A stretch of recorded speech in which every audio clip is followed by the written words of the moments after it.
When I show people my art, often they'll say, "Who did this?" Or they'll say, "You didn't do this, did you?" And I'll say, "Yeah, I did this.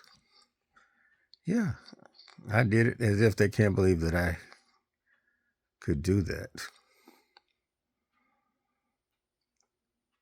What happens is I touch up the photographs. Most of the photographs of flowers or trees or natural settings. And what I found is that the photographs, for some strange reason, the sharpness, the focus is not crisp. I don't understand why, but it's not that I didn't take a sharp focus, or it's just that whenever I load the photographs, whatever photograph, into the graphics package, I see that it's not a sharp focus on it. Also, these photographs, if I go to take a picture of a shrub or a bush or a flower, I typically will take a wide shot so I can identify the flower if I don't know it, and I'll take a closer shot so I can remember to come back to that location. What typically happens is I may try to set up an art shot on that flower or that item, and the issue is I can tell that it's not an art shot because the lighting is not right, the shadows are not right, it's just not working. So what I'll do is I'll come back when the lighting is better, because in the military, in the Army, we would wait for hours for the lighting to get just right, or go be early to get the right shot, or in the afternoon to get the right shot, or at dusk to get the right shot. So what happens, I'll go early in the morning. Some of these shots, these photographs are before sunrise. Some of it is street lighting. Some of it is in dusk or sunset.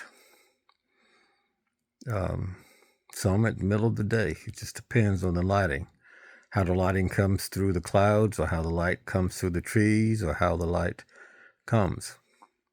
Sometimes I'll take pictures on a cloudy day. Sometimes I'll take pictures before the rain. I'll take pictures after the rain.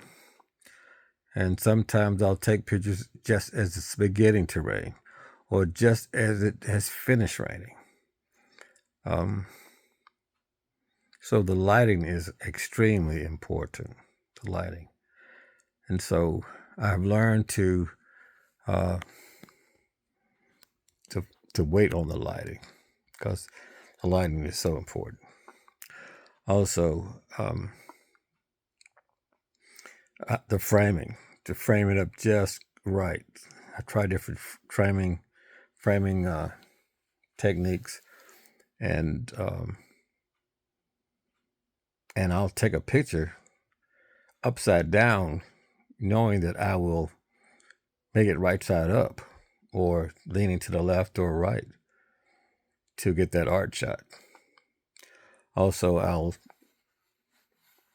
take a picture, straight up, right, leaning to the right or left, and then plan to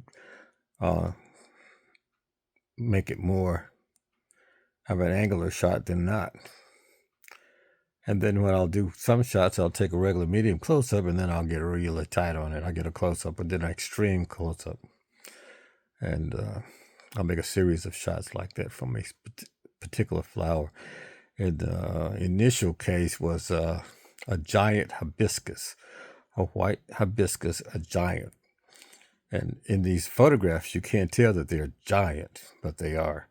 And their giant nature allows me to get a specific type of group shots that I could get if they were just a regular hibiscus. So these photographs, since I was a military photographer, I was a videographer at the largest photo lab in Europe, in Kaiserslautern, Germany. I went through a lot of film, learned a lot of techniques from the photographers there, and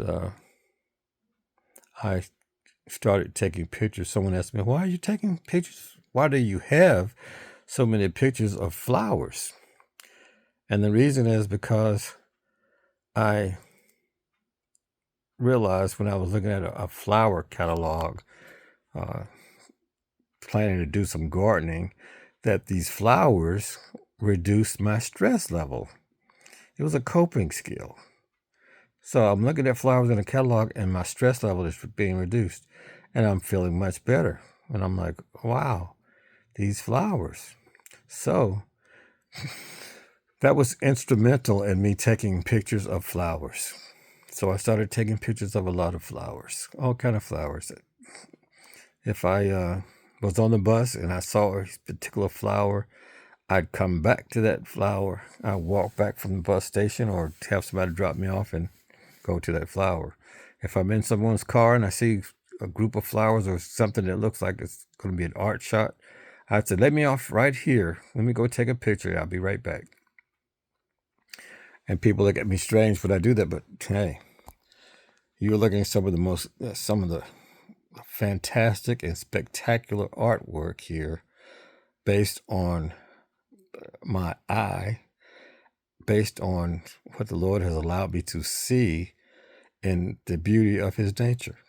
It's amazing. It's exquisite. It's really wonderful. And with that, I'll let you enjoy the art. God bless you.